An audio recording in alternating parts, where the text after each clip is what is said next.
Have you ever wondered why two of the most influential minds in psychology who started together ended up so differently, and why that still matters deeply in our world today?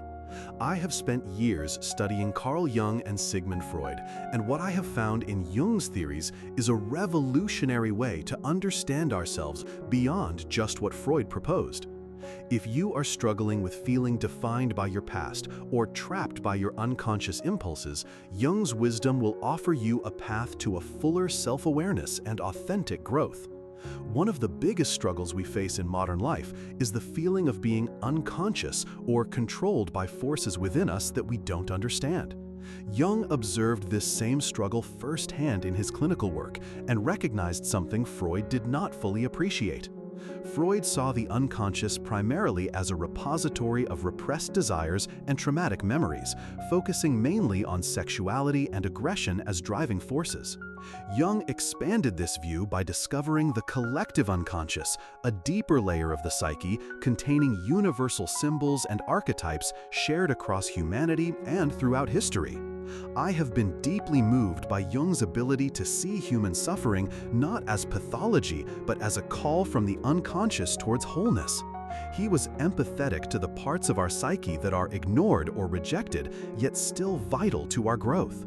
For Jung, this process of individuation meant integrating these unconscious parts to find a center of self that is more than just Freud's instinctual drives.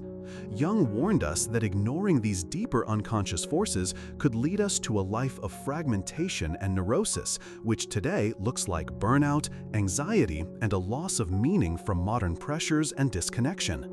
My research into Jung's vast case studies reveals how much he trusted the symbolic life of dreams, myths, and art to communicate from the unconscious, a wisdom that Freud's sexual theory alone could not explain.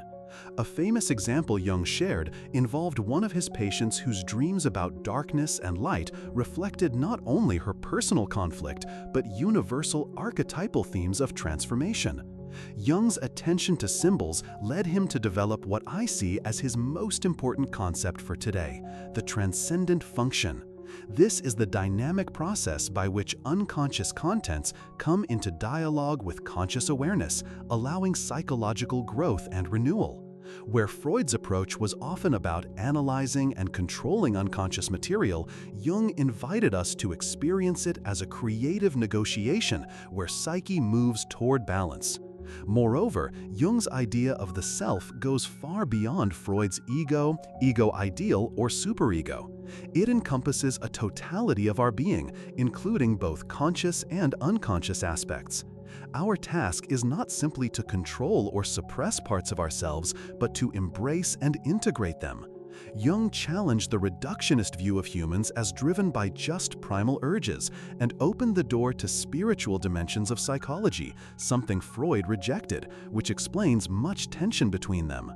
For Jung, the psyche is a sacred space where meaning and connection to something larger than oneself is discovered and cultivated. I have found that this insight addresses the modern longing for purpose and belonging deeply. Jung's practical approach involves active imagination, dream analysis, and working with symbols. These techniques allow a person to engage with the unconscious gently and creatively, rather than fight or fear it. One can start simple by recording dreams or visualizing inner figures and dialogues.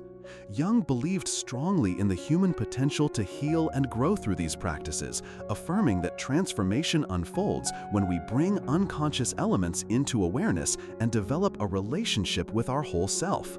He did not see this as a quick fix, but a courageous, lifelong journey of becoming whole.